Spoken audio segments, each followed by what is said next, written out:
Une dernière vidéo pour compléter ce cours sur le calcul intégral de terminal S. Alors cours résumé évidemment, hein.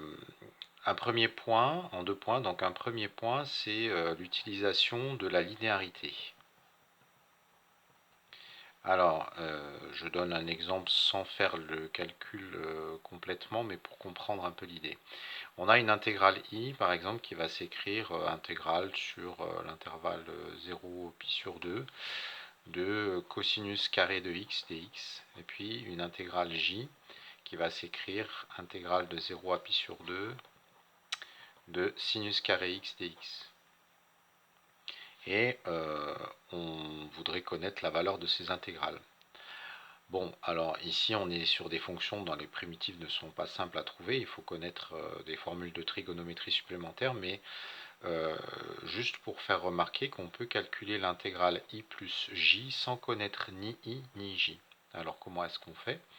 Eh bien on remarque qu'on calcule la somme de cette intégrale donc plus celle-ci, que l'intervalle est le même, et donc par conséquent, grâce à la linéarité de l'intégrale, on peut écrire que c'est l'intégrale de 0 à pi sur 2 de cos carré x plus sinus carré x dx. Et là, on va se servir d'une formule de trigonométrie bien connue qui est que cos carré plus sinus carré est égal à 1. Donc, en quelque sorte, on se retrouve avec l'intégrale de 0 à pi sur 2 de 1 dx. Alors, on sait qu'une primitive de 1, c'est la plus basique des primitives qui existent, c'est x.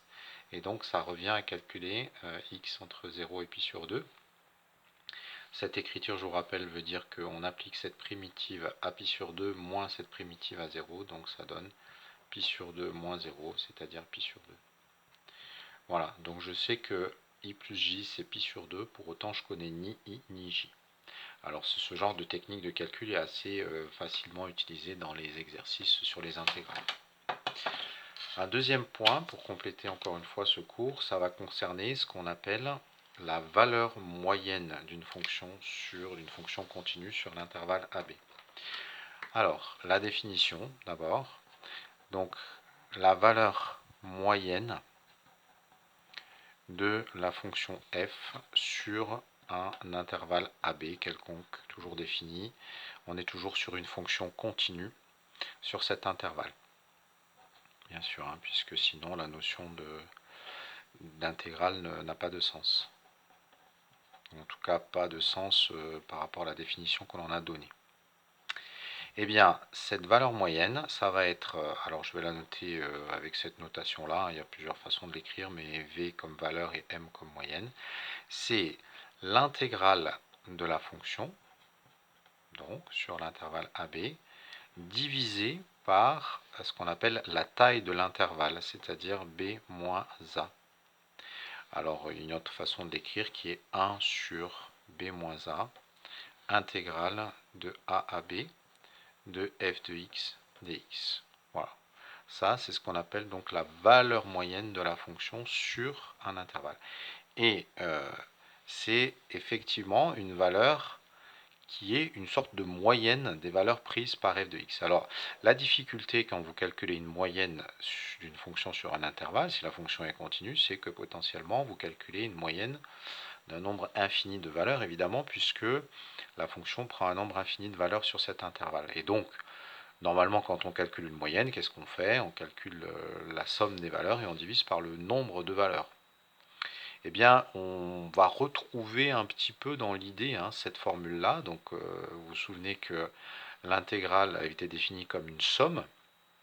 Donc, on retrouve une somme et évidemment, on ne sait pas combien il y a de valeurs dans l'intervalle et on va remplacer ce nombre de valeurs par la taille de l'intervalle. Voilà. C'est-à-dire la distance, l'écart qu'il y a entre la borne supérieure et la borne inférieure. Eh bien, ce calcul va donner une sorte de moyenne de la fonction sur l'intervalle AB. Et ce genre de question est typique d'un sujet de type bac. Par exemple, on vous demande de trouver la valeur moyenne de telle fonction. Donc il faut savoir qu'il suffit de calculer l'intégrale et de diviser par la taille de l'intervalle. On peut donner un exemple pour conclure. si on a la fonction f définie par f de x est égal à exponentielle de moins x plus 1 sur l'intervalle 0,2 par exemple. Alors, une primitive de grand F, c'est moins exponentielle de moins x plus 1, plus une certaine valeur que je vais amener à 0 ici, hein. Donc toujours sur l'intervalle 0,2. Et du coup, la valeur moyenne de la fonction f, qu'est-ce que ça va être? Ça va être l'intégrale de 0 à 2 de f de x dx sur 2 moins 0. Ou alors, encore une fois, 1 sur 2 intégrale de 0 à 2 de f de x dx. Alors, cette intégrale va se calculer de la manière suivante. Grand F de 2 moins grand F de 0. Et donc, quand vous remplacez par les valeurs, grand F de 2, ça va donner moins exponentielle de moins 2 plus 1, donc moins 1. Ça, c'est grand F de 2. Grand F de 0, ça va donner moins exponentielle de 1. Alors, moins grand F de 0, du coup, ça donne plus exponentielle de 1. Voilà. Bon, après, on peut encore un petit peu simplifier l'écriture de ceci, mais voilà comment on calcule la valeur moyenne de cette fonction sur l'intervalle 0,2.